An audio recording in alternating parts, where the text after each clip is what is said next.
Mga kabiyahe, may naisip akong gawin. Kasi dito lang ako sa loob ng Pajero. Parang magandang naisip ko.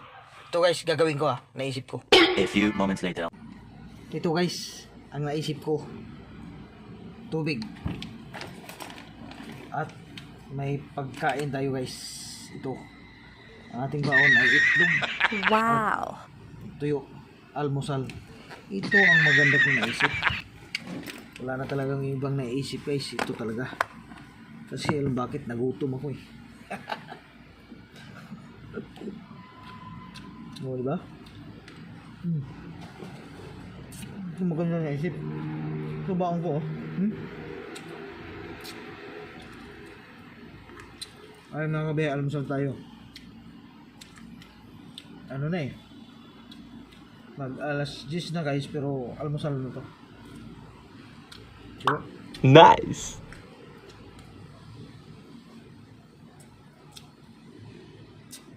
Itong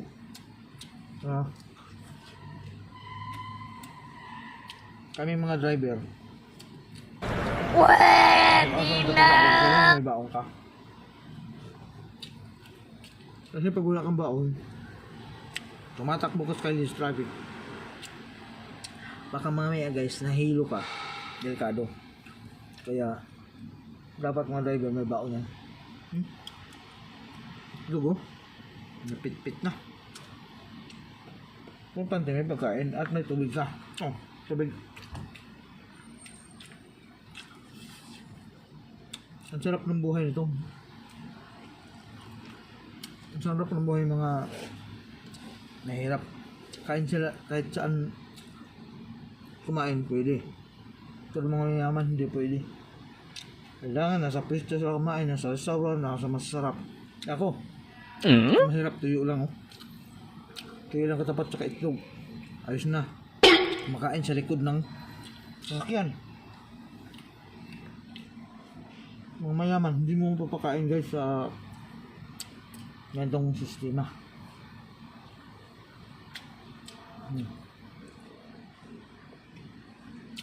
Mahirap na driver, nako.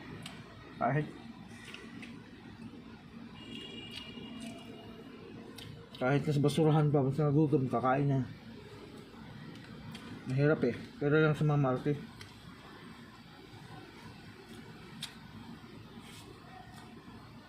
Kahit anong pwedeng gawin natin.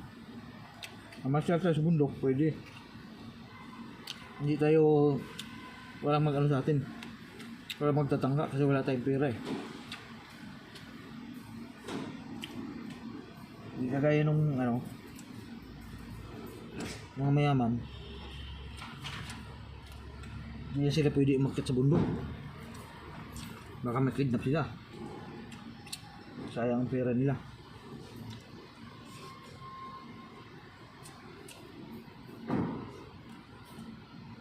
So ako, dito lang.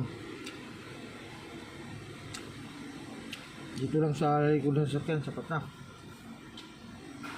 Importante kasi ito, magmamaniho ka na busog ka. Maganda ang pag-iisip mo guys, diba? Diba? Ano ang buhay?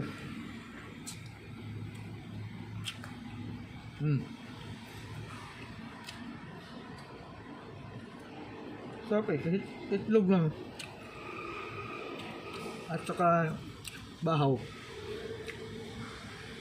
Ayos na. Kailangan maghanap ka ng litson. Isipin mo na lang, litson to. Diba?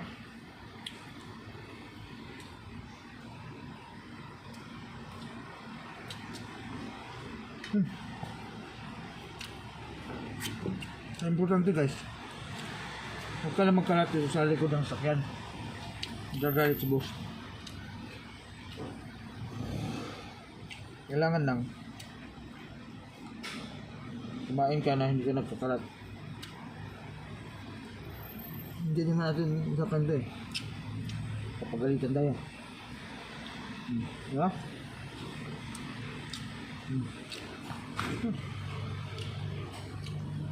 inom ng tubig, busog na.